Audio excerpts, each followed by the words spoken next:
Good evening, friends. A very warm welcome to all of you. Today I'll talk on something that all of us are going to encounter in our practice, that is BPH.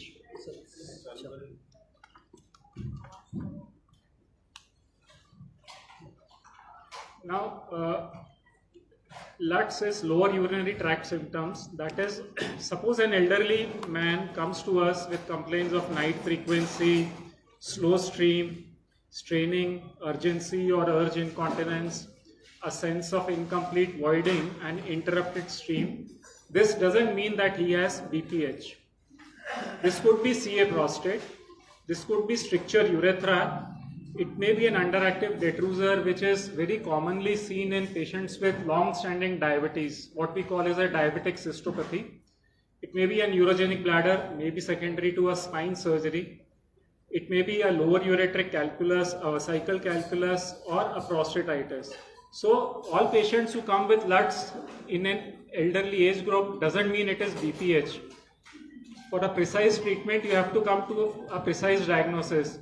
If you treat CA prostate like you treat BPH, then you will miss that the chance that we get to cure CA prostate, that will be missed. And later on, like treating it as BPH, again it will regrow and the patient will again have the same kind of symptoms. Now, clinical findings are very important. Some things are very evident, like a meatal stenosis. So one of the differential diagnoses in a patient with LUTS is stricture urethra.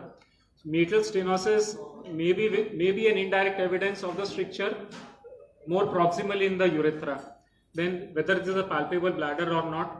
Rectal examination gives us information about the size of the prostate, the consistency of the prostate. Again, that is important to rule out CA prostate. Whether the prostate is tender because of prostatitis, and what is the anal tone. This is very important in cases where we suspect a neurogenic bladder, and also in patients with diabetic cystopathy, where the anal tone is going to be very lax. Why this is important to differentiate is, if the patient is having, suppose he's having an enlarged prostate with a diabetic cystopathy, you do a TURP, he's not going to improve symptomatically because his detrusor doesn't have the power to push the urine outside. Among the investigations, like urine routine and culture will help us rule out a UTI. Serum PSA is important in ruling out CA prostate. However, serum PSA has to be interpreted with caution, because even in a CA prostate, the PSA may be normal. Even in a patient with a benign gland, the PSA may be high.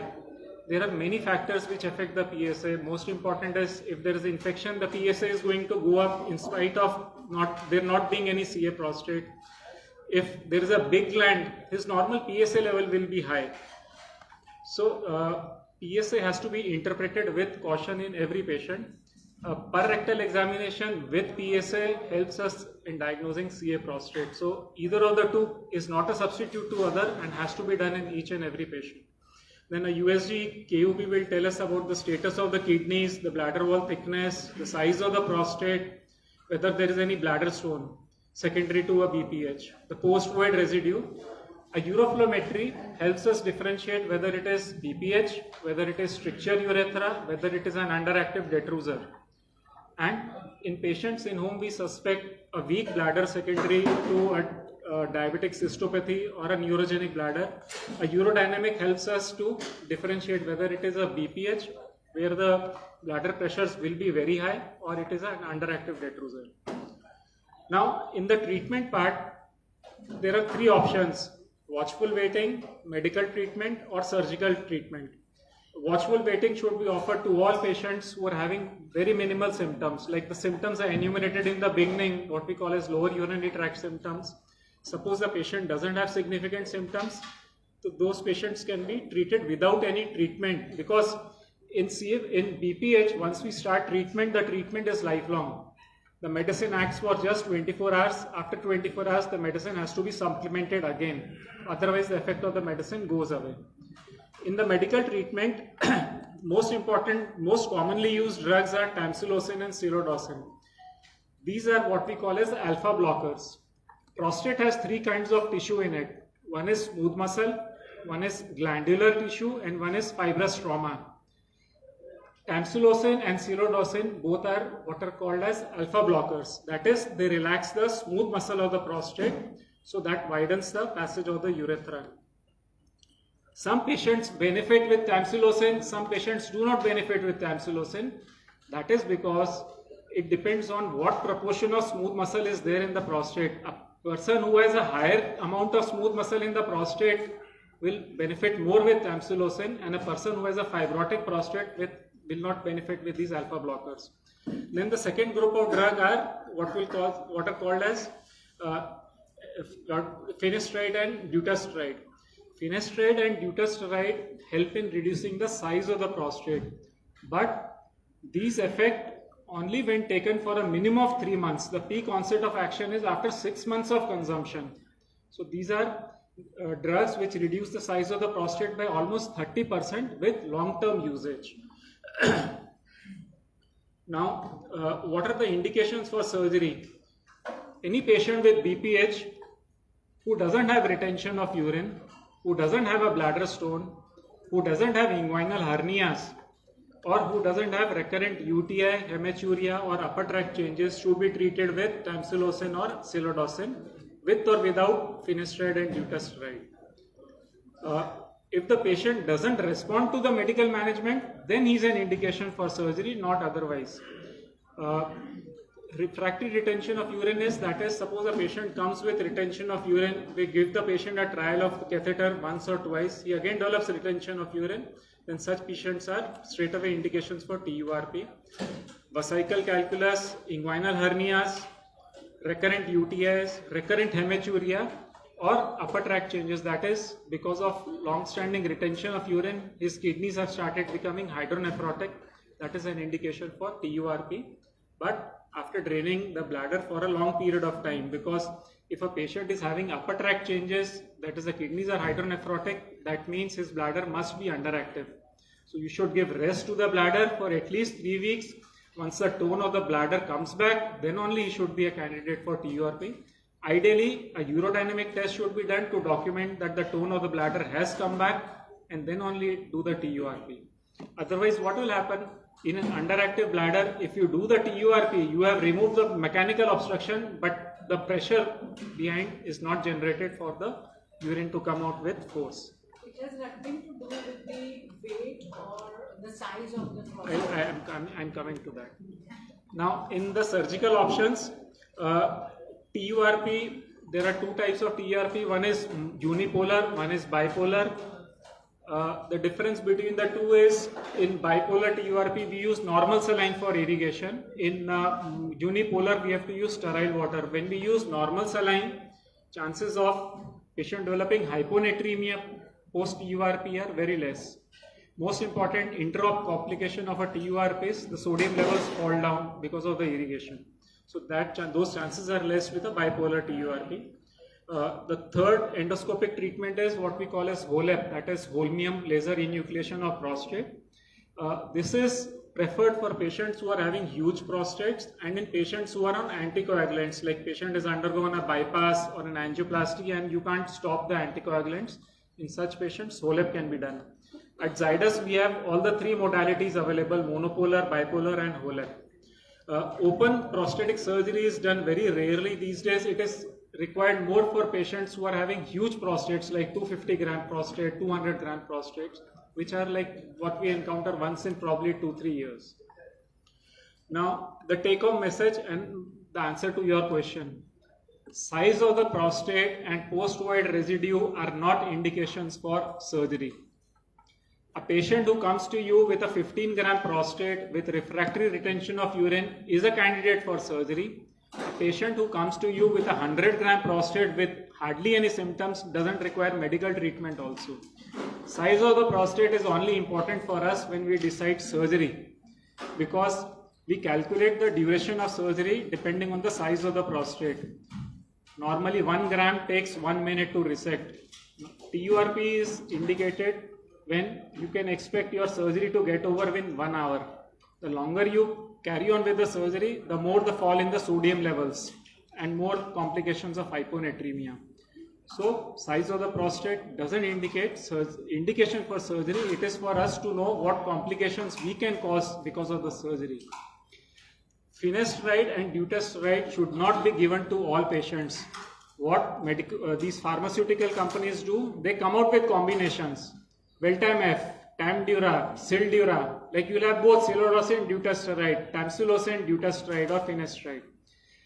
Both these drugs are to be given only in patients who are having large prostates and where you have ruled out CA prostate, because both these medications will artificially lower the PSA level.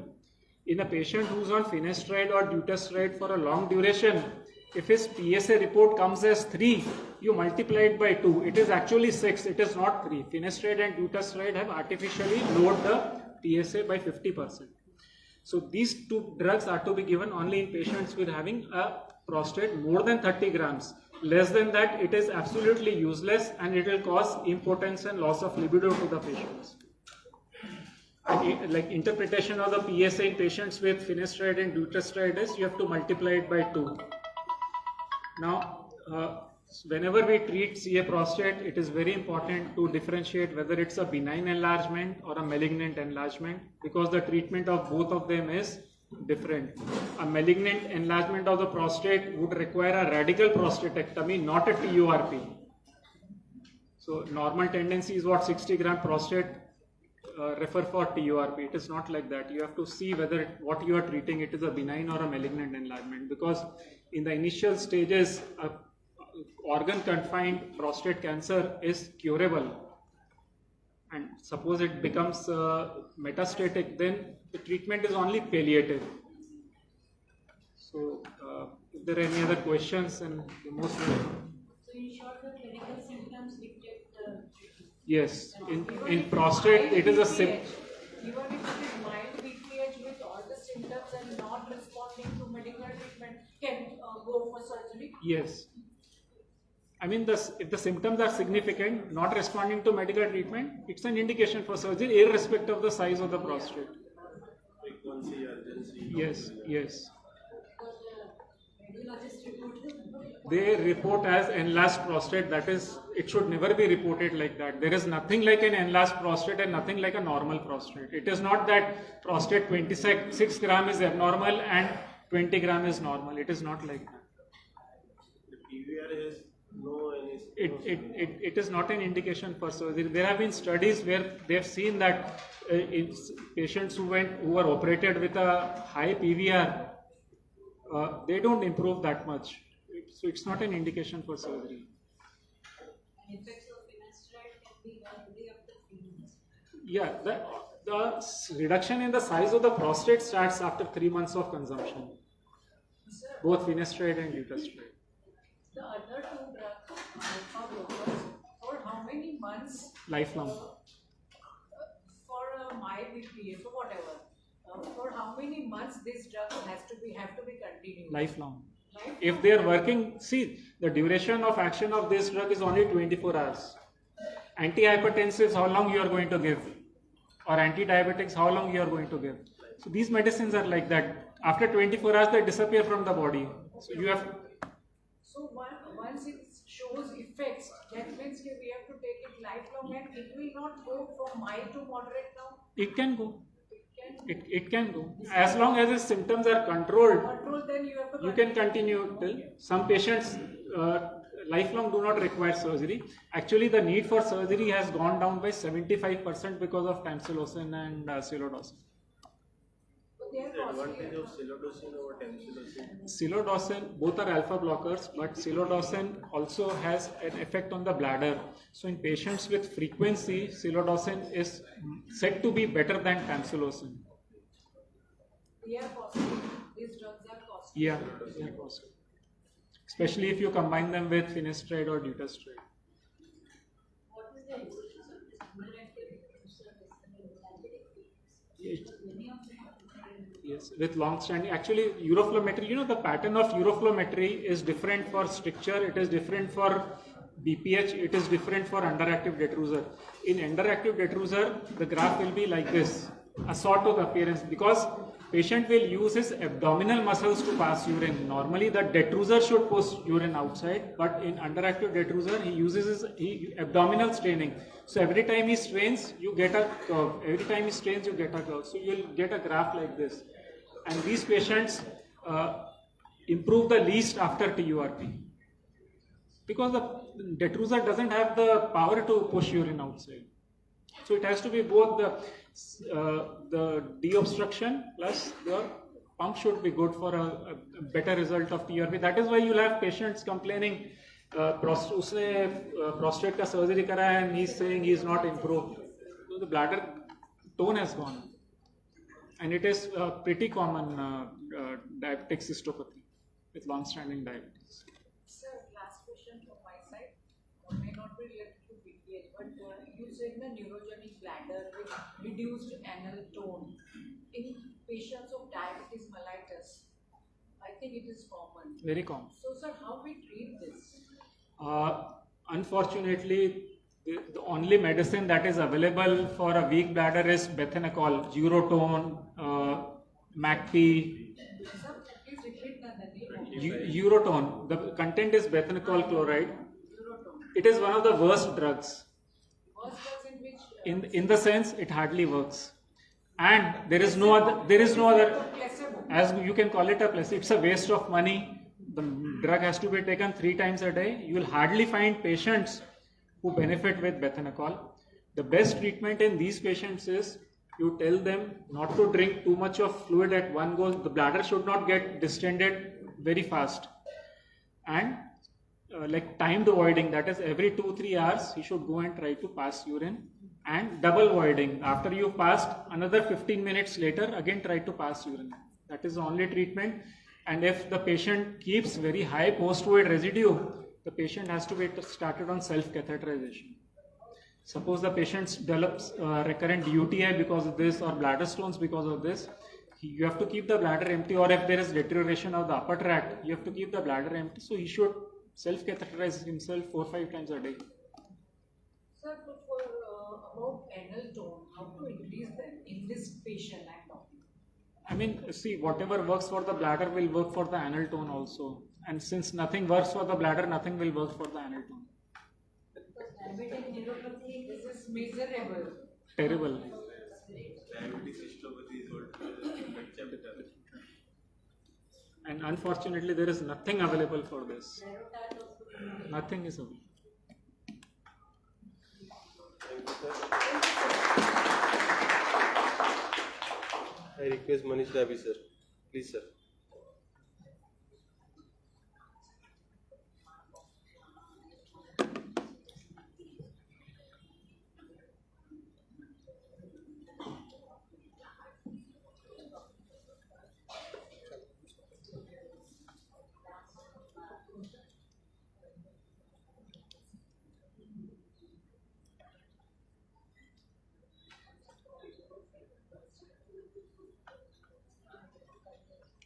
Good evening, everybody.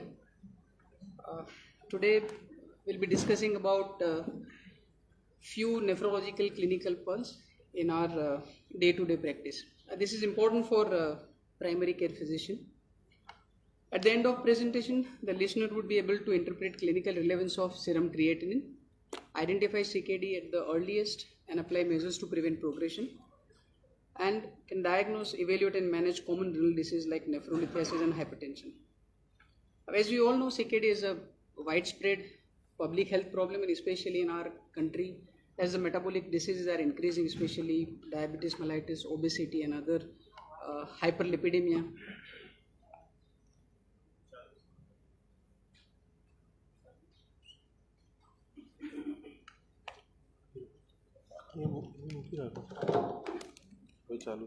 Probably we'll be seeing more and more chronic kidney disease patient. Now, as we know that out of 10 patients, 1 is suffering from chronic kidney disease, and epidemiologically, if we see probably in next few years, we will be seeing more and more chronic kidney disease patient. Now, the load of CKD patient is such that only nephrologist cannot handle this load. So, each and every primary care physician has to be involved in the care of chronic kidney disease.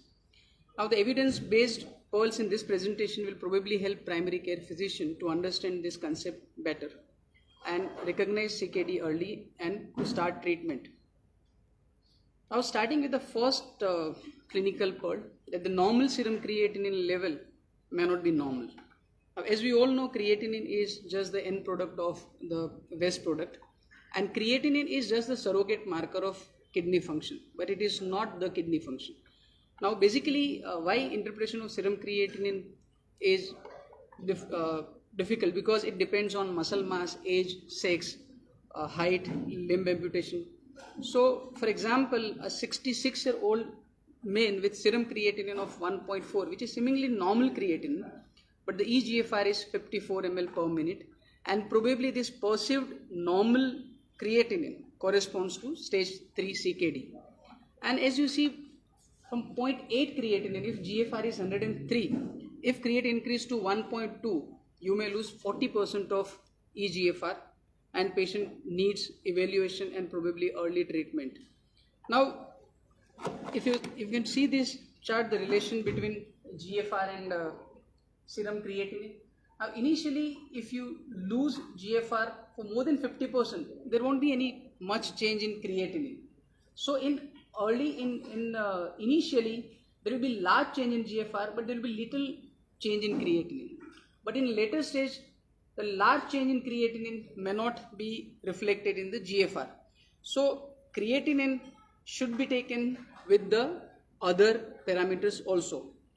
This is a classification of CKD. As we all know, the classification or definition of CKD is the presence of GFR of less than 60 for more than 3 months, or normal GFR but with radiological or structural dysfunction of creatinine, like presence of proteinuria or presence of structural problem like polycystic kidney disease or recurrent stone. So basically with normal GFR also patient may have CKD, and as per GFR the stages of CKD is increased. At the less than 15 GFR is basically kidney failure, and at this stage patient generally requires renal replacement therapy, either transplant or dialysis. Our screening for secondary hypertension is must. All hypertension may not be essential hypertension. Many hypertension may be secondary hypertension, and certain clinical clue may suggest that there might be some reversible cause which require treatment, and probably it may improve patients' underlying hypertension. So there are certain clinical findings which may indicate secondary hypertension, like severe to difficult to control hypertension. If patients require more than 3 or 4 drugs, patient is basically having resistant hypertension. Now, hypertension that suddenly develops or suddenly worsens. As we know that generally the essential hypertension, the age is between 35 to 55. So before 35 or after 55, if somebody develops hypertension, probably you need to investigate for secondary hypertension. Suppose we have a patient with mild hypertension requiring 1 drug, and suddenly patient has resistant blood pressure requiring many drugs. Patient might be having some underlying problem for worsening hypertension. The presence of hypokalemia generally suggests primary aldosteronism. Headache, palpitation and sweats may suggest pheochromocytoma. Moon phases, stria may suggest Cushing syndrome. History of snoring, which is very, very important. Obstructive sleep apnea as a cause of secondary hypertension is very common, and patient may not be obese for obstructive sleep apnea.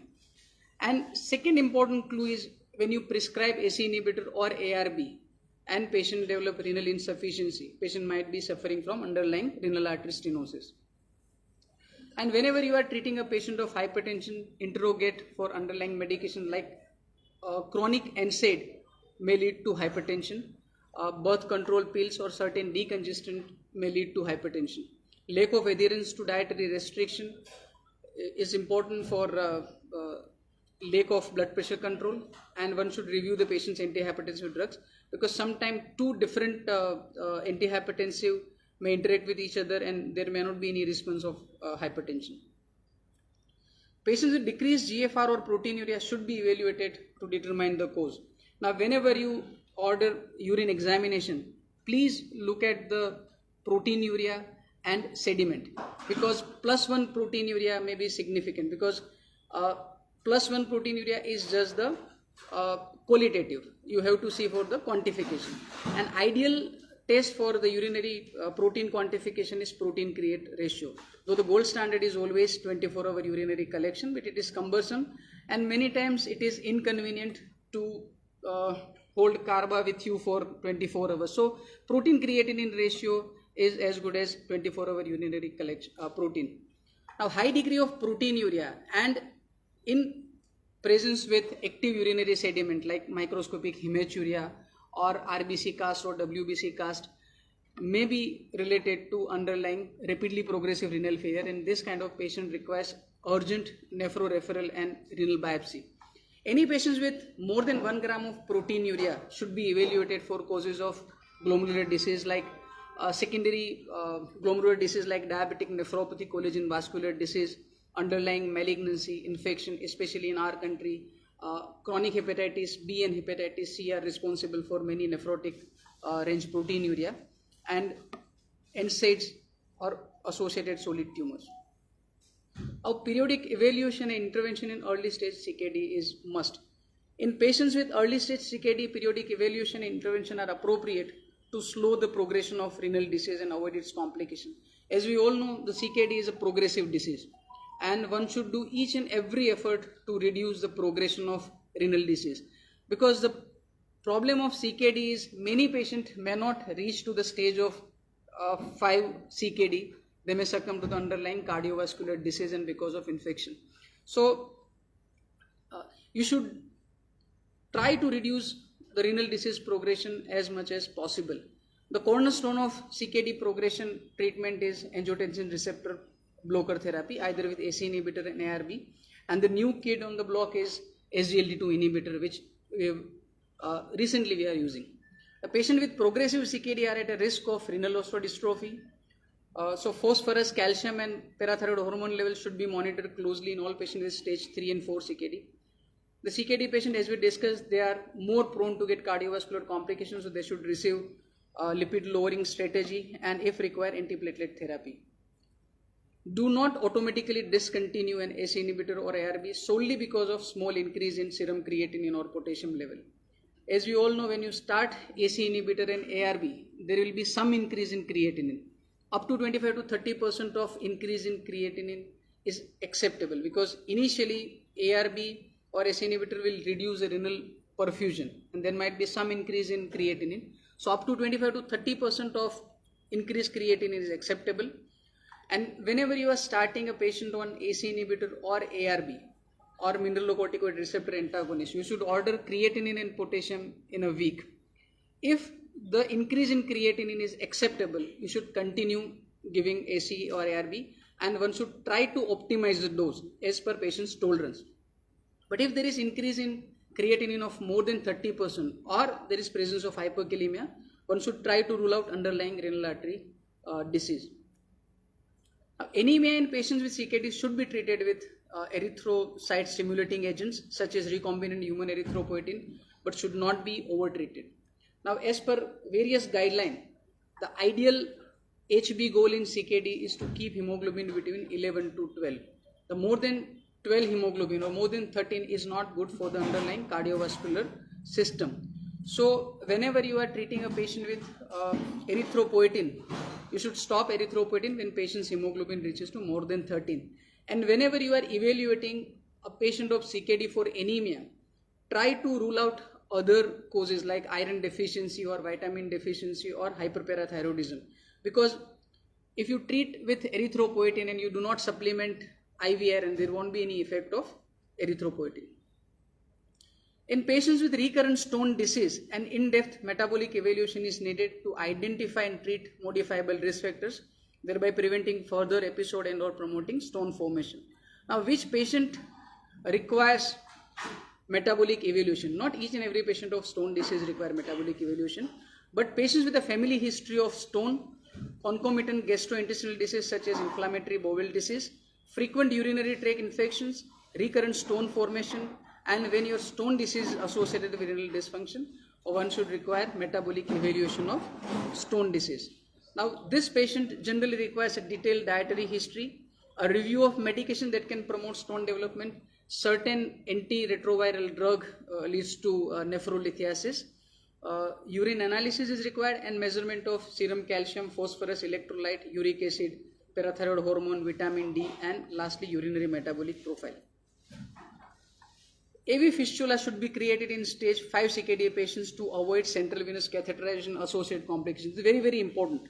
When you are dealing with CKD patients, try to preserve their non-dominant arm vein because they will require this vein for creation of AV fistula in the future. And for any CKD patients, AV fistula is like their lifeline. So try to preserve their fistula, especially in non-dominant hand. Diagnose and intervene early in acute kidney injury. Early diagnosis by simple measures of monitoring urine output and ordering serum creatinine. Adequate hydration, maintenance of adequate circulating blood volume, and to maintain mean blood pressure is important for prevention of AKI. And lastly, the avoidance of nephrotoxin. Early nephrologist consultation to address any potential reversible cause. You all know the indication of hemodialysis in AKI, but just to elaborate, worsening severe metabolic acidosis, refractory hyperkalemia, refractory pulmonary edema, uremic encephalopathy or pericarditis, and certain drug intoxication requires urgent initiation of hemodialysis. Lastly, though it is not very, very common, but phosphate containing bowel preparation should be used with caution, especially in chronic kidney disease, because in CKD patients or a patient with chronic heart failure, giving large amount of phosphate enema may lead to acute phosphate nephropathy. So alternative bowel preparation agent, especially polyethylene glycol, which is not associated with volume shifts, is preferred in lieu of phosphate containing enema. And one last additional point is, when you are dealing with a patient with post-renal transplant patients, generally these patients are on cyclosporine or tacrolimus, which is known as calcineurin inhibitor. Now there are a lot of drug interaction with CNI or tacrolimus, especially antibiotic like erythromycin, clarithromycin, ranitidine, cimetidine.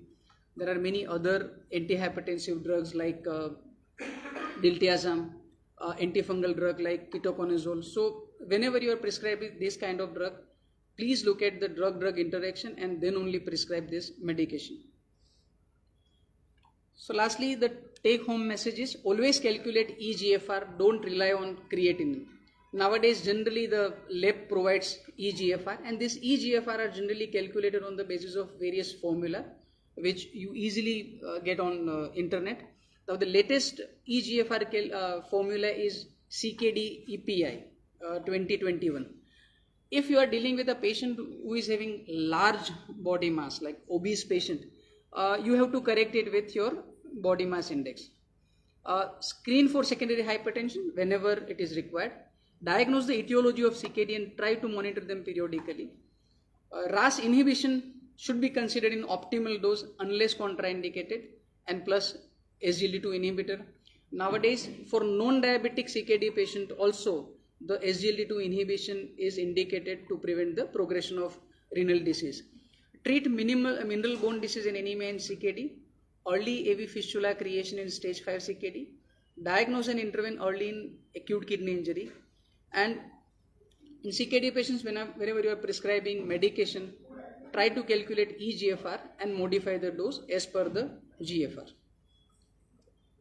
Thank you.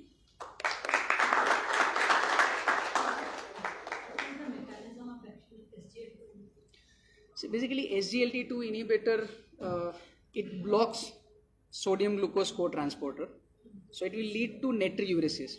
Your sodium will be delivered to the distal tubule, and it will reset your autoregulation. So it exactly works as RAS inhibition, plus there will be natriuresis.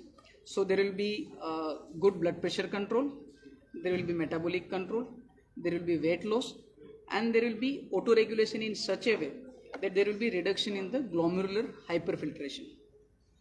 So like, irrespective of its anti-diabetic effect, there are other host of pleiotropic effect, which is very important.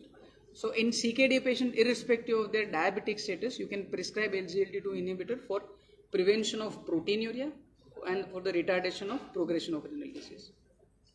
Diabetic patient with UTI already study on SGLT, we discontinue or It depends on what UTI. If you have simple cystitis and there are few episodes, one can continue. But you have fungal infection, if you have upper tract involvement like acute pyelonephritis, or if you have frequent relapsing UTI, then probably you should stop SGLT2 inhibitor.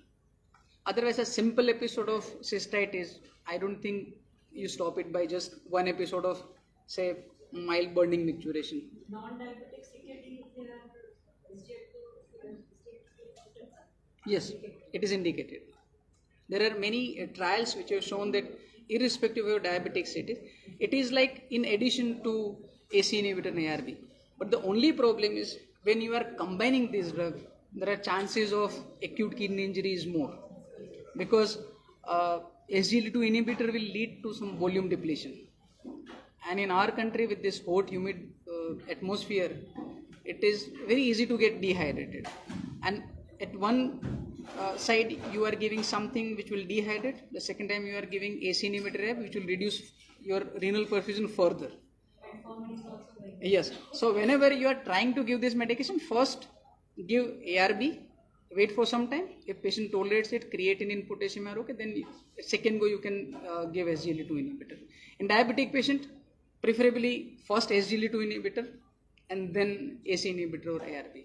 Now the another drug is available, you might be aware, the finerenone, which is like newer mineralocorticoid receptor antagonist, and there are recent trial which showed that it reduces renal disease progression further.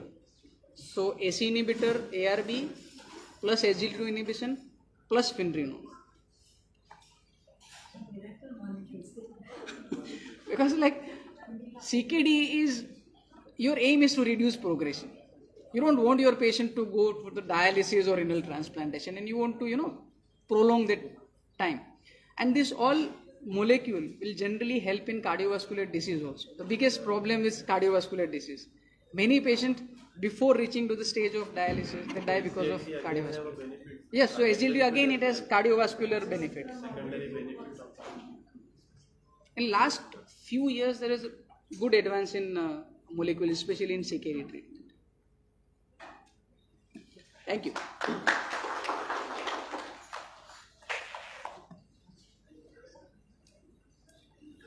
Now I call upon Dr. Piyush Chandra, who will speak introductory lecture on nuclear medicine.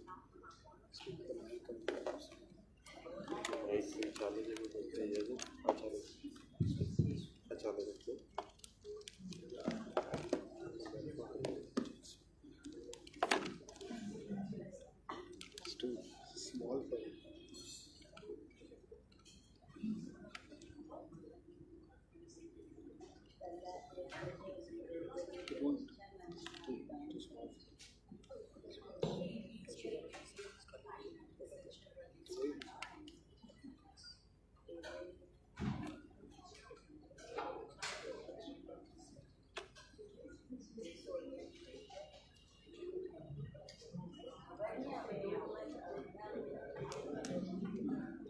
Hello. Hello. Yeah.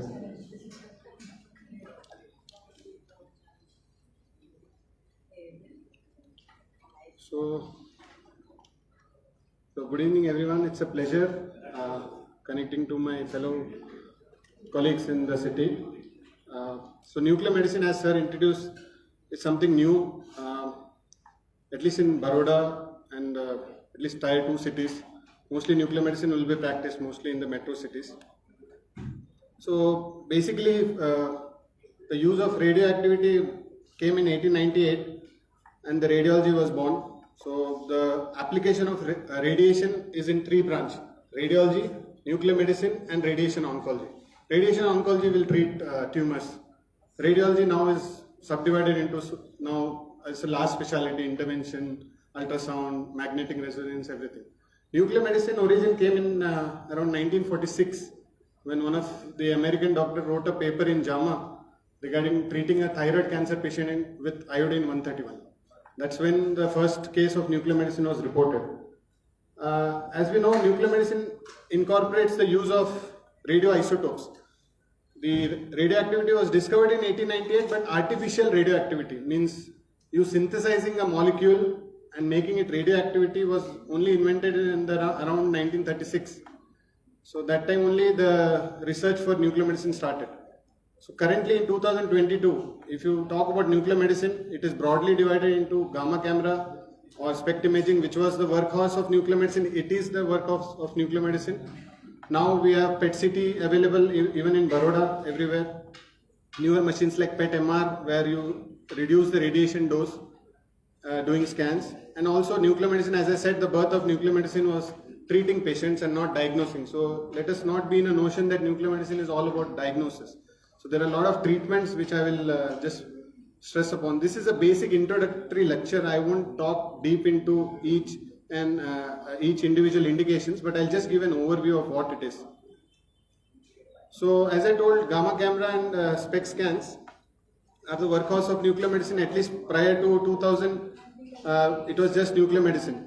So most commonly done studies were thyroid. You might have heard the word DTPA, DMSA. Stress thallium, especially for diagnosing coronary artery disease. For brain, for seizure epilepsy patients, we used to do ECG perfusion. HIDA and sulfur colloid, before ultrasound and MRI became popular, all the focal lesions in the liver were evaluated by HIDA and sulfur colloid.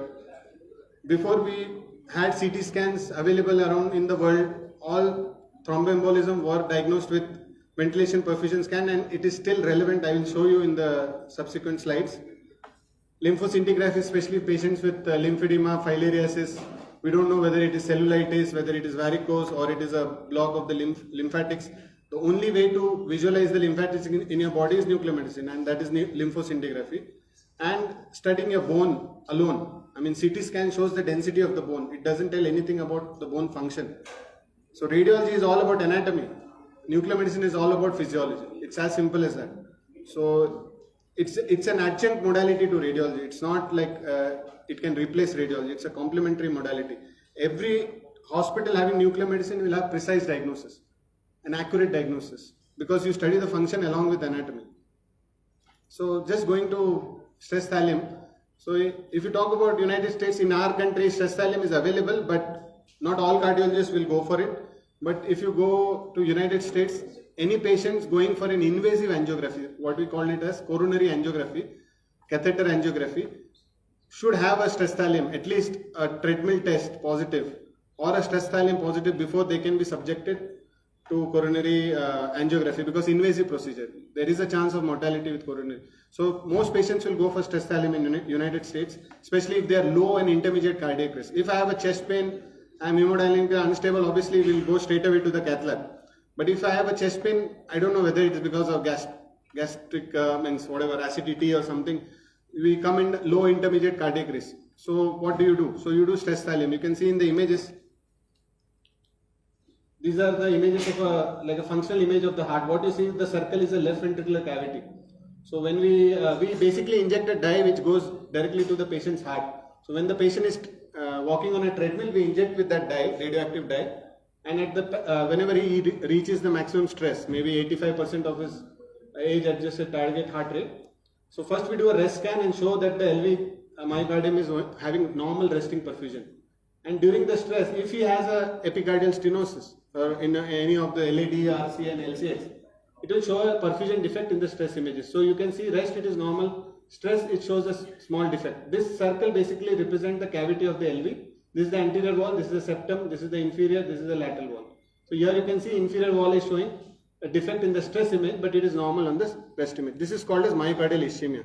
I don't think any modality can diagnose myocardial ischemia. There is only one modality, and the first step in development of coronary artery disease, before even your plaques, everything, is development of ischemia. What we see in angiography is an actual mechanical block, but the first step is the ischemia. So earliest diagnosis is a perfusion defect. So patient with positive TMT or high calcium score, sometimes patient is a elderly person going for a robotic prostatectomy, but elderly patients, we know that they have cardiac complications. So to make them fit for surgery, this is the scan that is routinely asked. If this is positive, first they'll go for an angiography, then they'll go for any high risk surgery. So this is one of the commonest indication why stress thallium is still asked. And obviously cardiologists after the troponin, everything is negative, stable chest pain, coming to ER. He has told ECG is normal, everything is normal. Before discharging him, I want to be really sure it is normal. Because 4% of the cardiac patient going to ER will have a normal ECG. About 20% of the patient going to ER with MI may not have symptoms. So this scan is very useful and it is commonly done, at least in Zydus we are doing it regularly. Renal scans, nephrologists and especially the urologists will use it more often, especially in small babies born with PUJ obstruction. Very common, almost I think 3,000 or 4,000, 1 in 3,000 kids will be born with a PUJ obstruction. So I think DTPS scan is commonly done to see the drainage of the kidney. Ultrasound will show the pelvis is very large, but whether it's obstructed or not, only DTPS scan can tell you. So DTPS scan not just tells you the obstruction, but it will also tell you the GFR. Sir was telling GFR by creatinine. Another way, or you can say the gold standard way, was inulin, and after that now it is DTPA. So we inject DTPA, we take plasma sample of the patient, we take the blood samples and count the radioactivity in the patient's blood on a well counter and give you what is called as IGFR. Basically it's as good as inulin. So accurate estimation of GFR can be done by DTPA. DMSA is a very unique scan. It tells you about the cortical function of the kidneys. It is used for usually UTI detection. I mean 40% of the UTI, especially in kids, may have a normal ultrasound. Patient is running fever with a normal ultrasound. So pyelonephritis, best diagnosed, if you ask me, the gold standard is DMSA. Because anywhere the pus in the kidney will look like a cold area in the DMSA scan. If a patient with suspected reflux, if I am a pediatric urologist and I have seen a 3-month-old baby with recurrent UTI and I want to rule out whether there is reflux, what is the next investigation you will do? MCU. You will do an MCU and see a reflux. But when DMSA came into the picture, the guidelines have changed. If you do a DMSA in a recurrent UTI baby, and if it is normal, the chance of you picking up a reflux on an MCU is almost negligible. Or it will be a non-significant reflux. So that's called as a top-down approach. First we used to look for reflux and then go to the kidney. Today we look at the kidney and then say whether the reflux will be down or not. So this is called as a top-down approach. So DMSA is a very useful technique and unfortunately many urologists are not aware maybe. So, but we get sometimes, and a DMSA in a recurrent UTI, you don't need, a normal DMSA will obviate the need of MCU. In any patient, even in adults, if you want to diagnose pyelonephritis, you can do DMSA. Thyroid scan, as I told, the birth of nuclear medicine was the application of isotopes in thyroid disorders. Like in this case, you can see enlarged thyroid showing very increased uptake. This is a Graves' disease pattern. There's no way to prove Graves' disease without this scan. I mean, clinically you can say Graves' ophthalmopathy, pre-tibial myxedema, but it may not be seen in all the patients. So whether it's a toxic nodular goiter or a toxic adenoma or a Graves' disease, scan has to be done in every hyperthyroid patient before they are subjected to antithyroid drugs.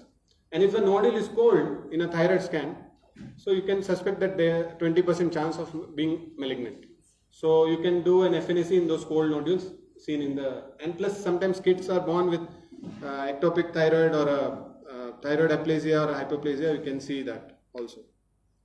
Bone scans, very unique scan you can do. Initially it was used only for skeletal metastasis in CA prostate, CA breast, because the first scan to come negative, positive in a bone metastasis will be a bone scan. What happens in a bone metastasis? The tumor spreads into the bone marrow. It doesn't go to your bone, it goes to your bone marrow, and the nearby bone elicits a response. And this MDP which I inject the patient goes and binds that sclerotic response. So many times CT scan may be normal, but the bone scan may be positive. That's why all the guidelines, wherever cancer surgeons want to diagnose bone metastasis, this is the first and the best modality still today to look for bone metastasis. Sometimes stress fractures may be normal, having a normal X-ray, normal CT scan, it may be picked up on a bone scan. Paget's disease, sometimes you're confused, there's a sclerotic lesion in the pelvis. So bone scan will have a very characteristic appearance. So there are many oncological and non-oncological application of bone scan. Parathyroid adenoma, sir talked about nephrolithiasis. One of the common cause may be a parathyroid which is very high, especially in ladies, middle-aged females coming with recurrent urinary calculi.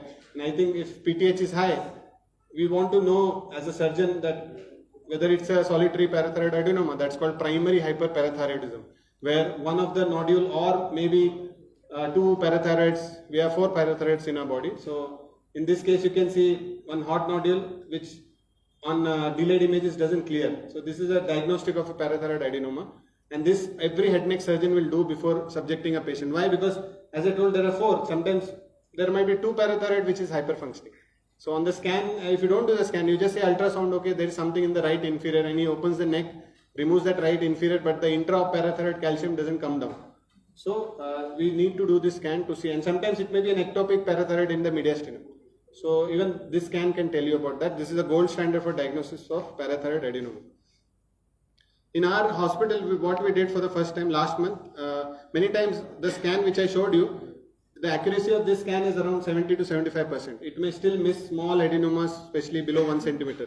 So now we have a PET scan which is called fluorocholine PET scan. It may diagnose. So in this case, you can see diffuse uptake in the thyroid, no uptake in the parathyroid area. It was a Hashimoto's thyroiditis, but in the fluorocholine we saw right inferior parathyroid. Patient successfully underwent excision of the adenoma, and patient calcium level came normal. So basically this is the old scan technician maybe. Now we are talking fluorocholine PET, which is the most advanced way of diagnosing parathyroid adenoma. And you can finish the scan much faster than the MEV scan. So PET scan I'll go in detail later on. HIDA scan, we might have seen babies born with neonatal jaundice. We need to know whether it's neonatal hepatitis or a biliary atresia, which is the biliary canaliculi not canalized by birth. So many times we'll see, so this was a best scan to study liver function before ultrasound, as I told you, came into the picture. So even cholecystitis, I mean now today we do ultrasound and say gallbladder is inflamed. Previously, non-visualization of a gallbladder on HIDA scan was diagnostic of cholecystitis. Still today we are asked HIDA scan for this indication called biliary atresia, where the bile will, what we inject is a congener of bile, and it will go from the blood circulation into the liver, but will not get excreted into the GI tract. So then we know that's a biliary atresia. We also, applications of biliary dyskinesia. Sometimes surgeon has removed the gallbladder, but we still continue to have peptic symptoms, and because the bile motion in the CPD may not be proper. So we can quantify how the bile moves and everything, and this is a very unique condition where HIDA is still relevant.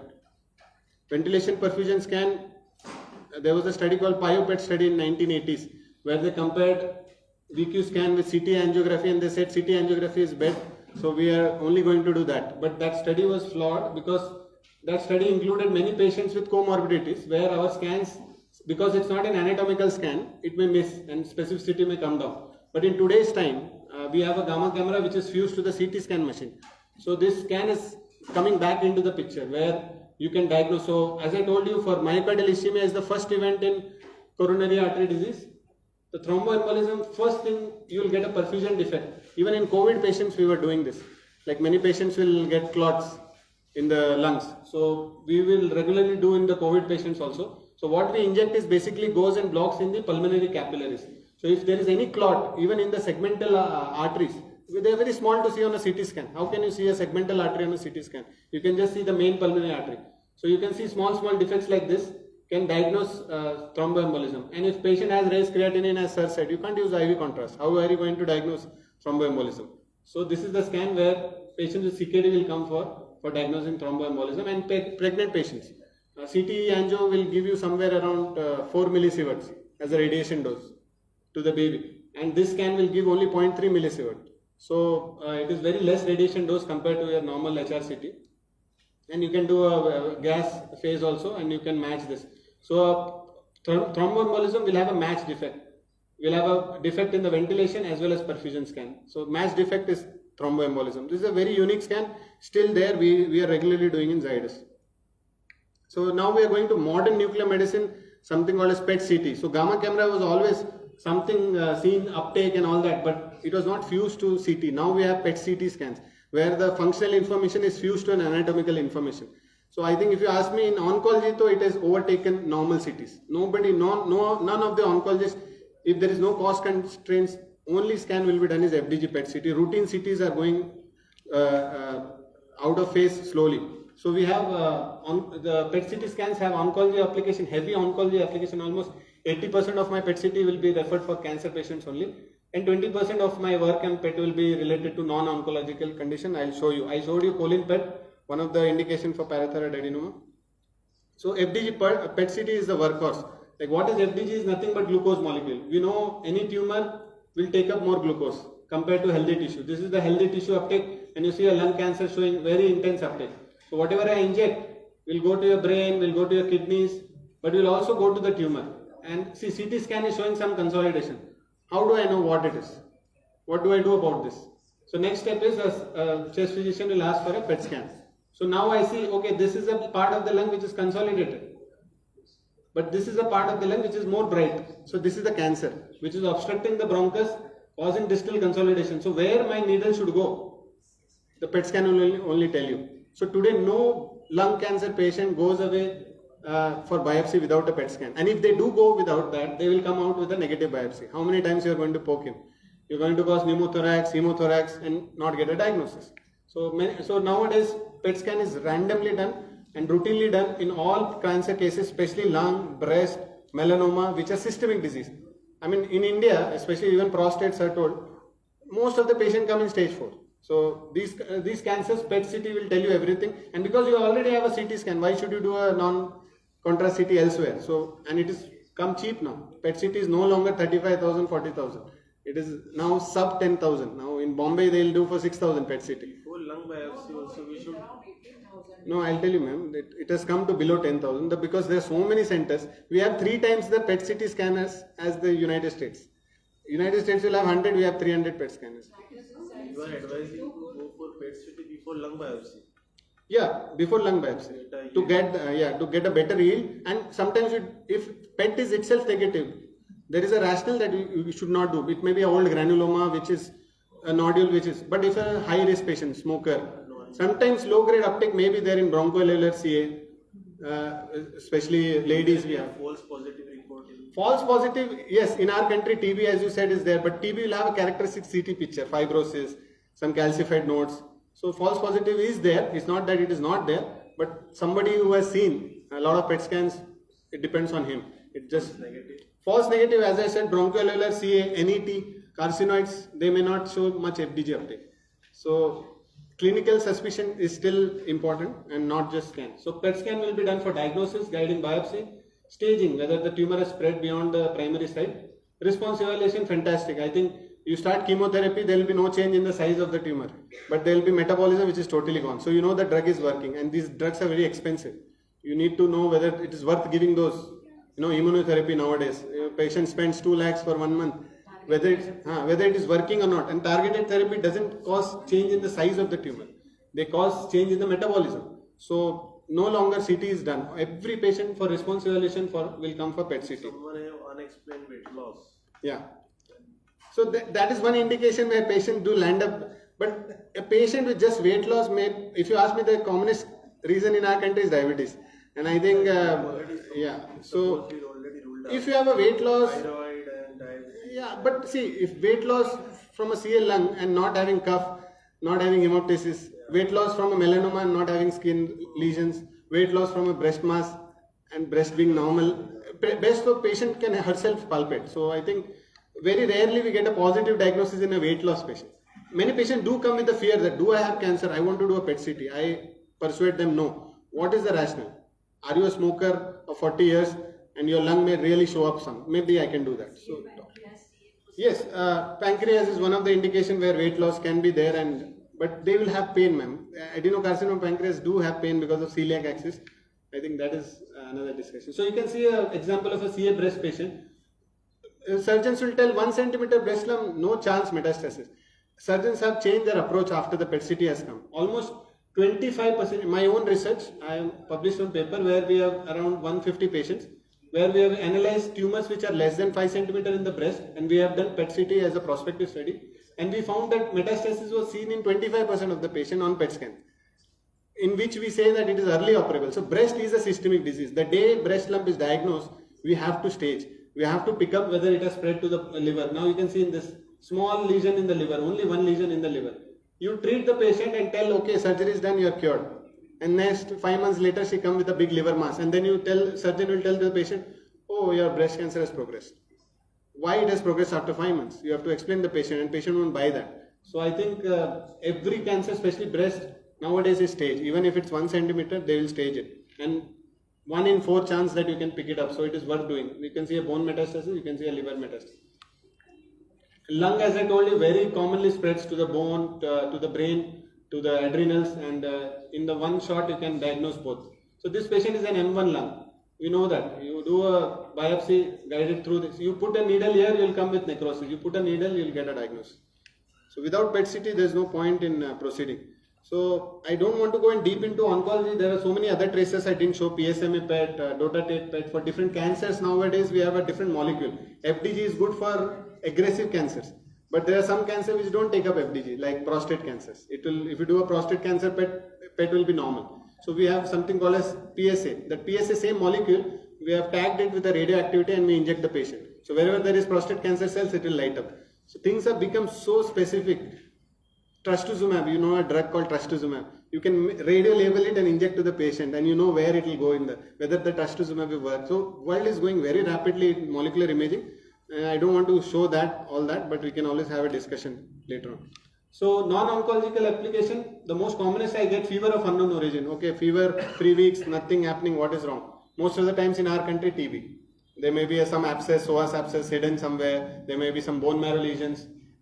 Cardiac PET imaging, as I told, coronary artery disease is one of the indication. Sometimes post-MI, patient has got a massive MI and the heart ejection fraction is just 20%. The thoracic surgeon wants to know whether it is worth putting the graft. So what they do is called viability study. Whether my LV myopathy is still viable. If it is not viable, there is no point in putting a graft. So they will do a PET scan, FDG PET scan to see viability. Neuropet, and I heard some of the psychiatrist doctors are there. So depression, schizophrenia, whatever we said that it has no organic basis, but there are many PET studies coming and showing that there are many abnormal areas in the brain which are actually neurotransmitter loss, and it may be an organic basis. Parkinsonism, bang normal MRI, bang normal CT, but you see one of the putamen absent on DOPA. I'll show you the images. Encephalitis, patient having sudden altered sensorium, bang normal MRI, bang normal CT. But you see on PET scan, there is intense hypermetabolism along the mesial temporal lobe, limbic encephalitis, what we call as. So all this disease which was presumed to be psychiatric nowadays with PET imaging is becoming more evident. And we are learning more neurology better with the use of functional imaging. Inflammation imaging like vasculitis, you will see uptake all along the aorta. Previously we'll do just blood test. Nowadays we can actually see it, that the vessels are inflamed. And rheumatoid arthritis, sarcoidosis, there are many indications. So in case of infection or inflammation, why not to give antibiotic or anti-inflammatory rather than going for this? No, patients who don't, abscesses won't work with antibiotics. Abscesses has to be drained. So if there is a spiking fever and you do a PET scan, suddenly you find an infective endocarditis, like we saw in one of the case in our hospital where 3 months patient is running fever, tried all the antibiotics. Pus on the valves, pus in the abscess cavity will never respond to antibiotic. Pyelonephritis, okay, good pyelonephritis may, but there are some pyelonephritis never. You have to do surgery. There is surgery for some infection, and there was not picked up for echo. Echo, it was normal. Normally we do a transthoracic echo, so we may miss it. Transesophageal may not do if you're not suspecting. It was a calcified valve and it was looking like a normal valve. We did PET scan and we picked up the uptake. So endocarditis is one indication. Sometimes lymphoma itself may cause fever. Cancer patients can present with fever, no? Sir, I have one case who is having fever since last 6 to 8 months. Fever is coming daily, it is around 99 degree low grade, and if the patient takes paracetamol, the fever gets subsided. Yeah. Then each and every type of investigation has been done, like tuberculosis and all, abdomen cancer related and everything we thought. But and a lot of antibiotics also we have tried. Now what to do? Should AKT be started or no? Never empirical ATT. I know many physicians are practicing that. One thing we should never do is try empirical ATT, because ATT is toxic. It can see if I ask you which is the definitive test for TB is to actually see the bacteria or culture it. I don't know how many people culture it. Sputum TB, I think more problematic what I feel is extranodal, extrapulmonary tuberculosis in our country. Sputum positive PCR, okay, you can do everything. But what about TB of the CNS, TB of the nodes, TB of the bones, which I'll show you one of the case. This is the case, I'll tell you, this is a very good example. So, sir, in this case, have I to go for this? PET scans is done in every country. See, now many of you are maybe MBBS students. we read Harrison's and we never heard about FDG PET. The main reason is in America, FDG is not reimbursed for anything other than cancer. In just 2019, there was a bill passed in America where they are reimbursing PET scan for everything. For even on, now you will see flurry of papers coming from United States and all our medical textbooks incorporating FDG PET. Because there is no way out. For a fever patient like ma'am is saying 8 months, no diagnosis, what else you will do? At least if this is negative, then maybe nothing is there. But okay, so this is a case where a young boy who presented with knee pain, heel pain. I mean, a heel pain, what will you suspect? Some trauma or something. The general physician called me saying, heel pain, MRI is showing something like this. They are not sure what is that. It is a very ugly looking lesion, lytic lesions. Whether we should biopsy. I said, sir, why are you doing biopsy? First, let us know. It's a young patient. It doesn't look like tumor. Why not be infection? So he didn't listen to me. Patient went back home. They just give paracetamol, some broad spectrum antibiotics. That's what we do. So then after 2-3 weeks, he again came with increasing knee pain and with evening rise of typical TB weight loss. Then we did a PET scan because he finally agreed. And we did a PET scan. You can see many lesions in the bone here, which was missed on MRI because we just did MRI of the knee. MRI is a local investigation. You don't do a whole body MRI. So then we saw nodes here, and in the lungs there was a CT done outside which was reported normal, but we do HRCT part of our PET CT. We found this small centrilobular nodules branching, and there was a big node here. This node, I told the general surgeon, you remove it and to do it. So excision biopsy was done, proper caseation necrosis, TB, and then we started the anti-TB drugs. Patient is fine. This is the way TB should be treated. You have to isolate, and will you do a bone biopsy? Bone biopsies are painful. Maybe will come with necrotic material. Node biopsy is the best. If you can get a node in a TB, you'll definitely get a diagnosis. Even sarcoidosis or not, we'll know. Or you can do PCR on the nodal biopsy specimen, and if PCR is negative, you should think sarcoidosis. So diagnosis should be guided. Early fever without any symptom of weight loss or nothing, and I have to go for a PET scan. Yeah, I think I come to you, sir, for this patient, with this patient. you should do a PET. Do a PET and see if it works. I mean, right indication. see, that's not indecisive use. People talk about PET because radiation and cost, but I think clinician have to decide that. If it will benefit the patient, the side effects is nullified. Clinicians are not aware of this. Yes, that's why I came here. So you can see this FDOPA, like Parkinsonism, tremors, one side of the body. If I'm a neurologist and yesterday my father-in-law called me that my right hand has tremors. I was very worried. Okay, only one hand or both hands? Say only one hand. So it may not be essential tremor. So I told him visit a neurologist. The neurologist saw him, is still essential tremor, but still asymmetric tremor happening in one side of the part of the body, patient moving slowly, not having any emotion on the face, suspect Parkinson disease. It's very common in our country. What is the test will you do? And if you see there is a criteria, there are red flag signs and this criteria, that criteria. But if this is a research paper, you can go on Google and search it. If a neurologist is seeing a Parkinson patient, 35% chance that he is actually diagnosing it as wrong. It may be essential tremor, it may be progressive supranuclear palsy, it may be a Lewy body dementia. It is not Parkinson disease. Parkinson disease is one disease which responds to syndopa. Patient is fine after starting levodopa. But there are 100 diseases looking like Parkinsonism. Which is the test? Dopa scan. Dopa PET or Trodat scan. So you can see this is a normal. If I and you do a Dopa scan, will look like this what we inject is nothing but dopamine, and dopamine will go into a striatum.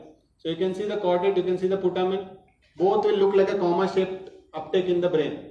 This will look like normal on MRI, normal on CT. But in Parkinson patient, the putamen uptake, the tail of the comma will go. This one. And this is the first sign that you have Parkinson disease. There was a famous actor called Robin Williams, a Hollywood actor.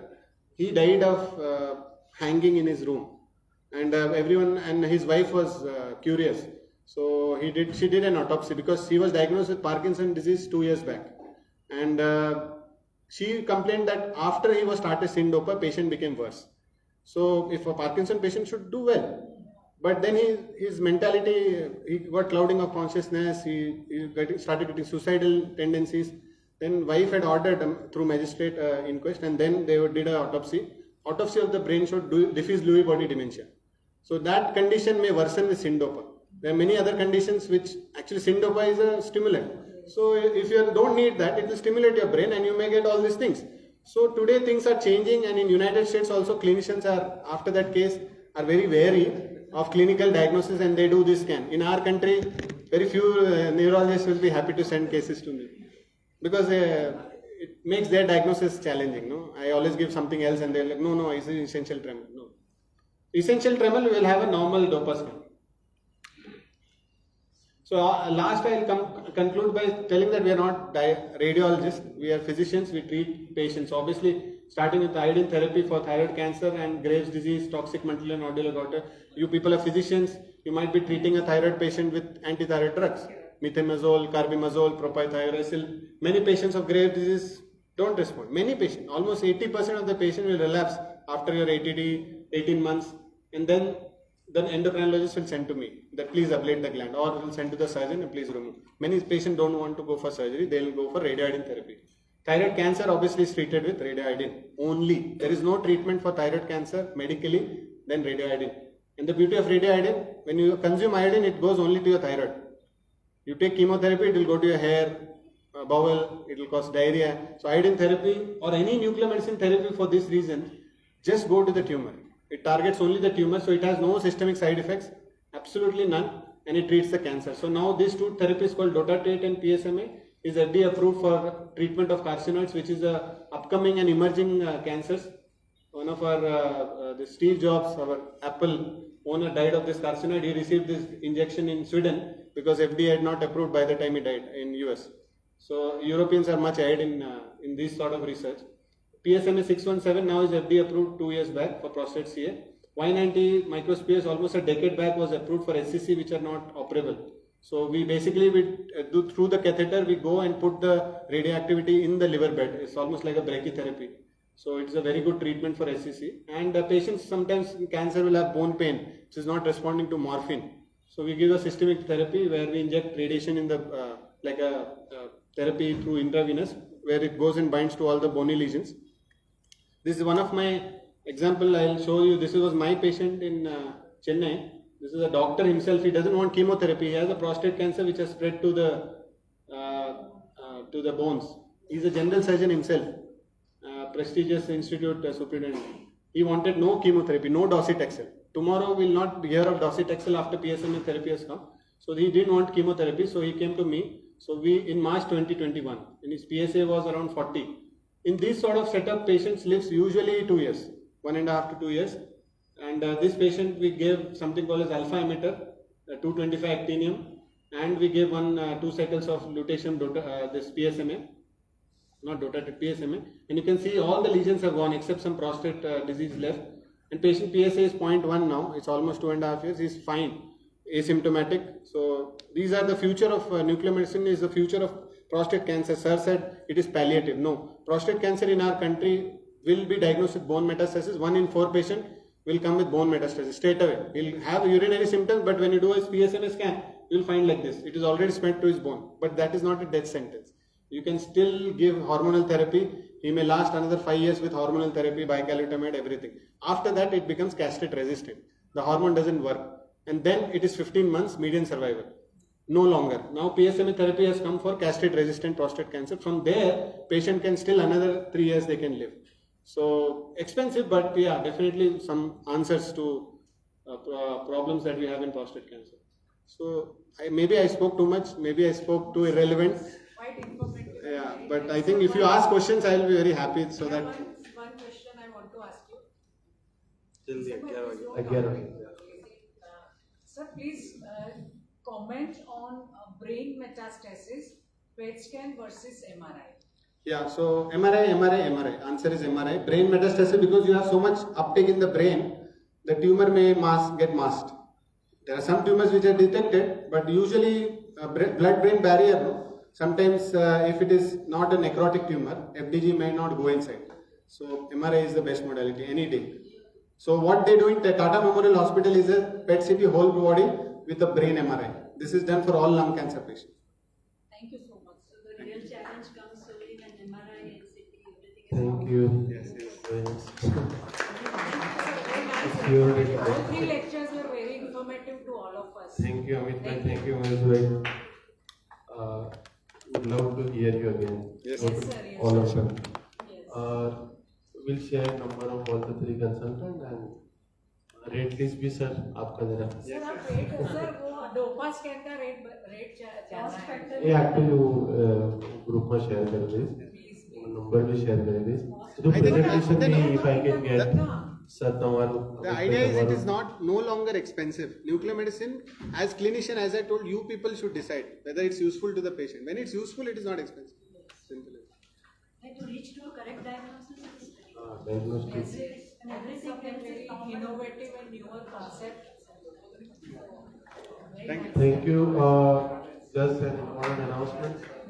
25 તારીખે આપણે જે MBBS ના students એના માટે how to prepare for PG internet સેમિનારનું આયોજન કર્યું છે.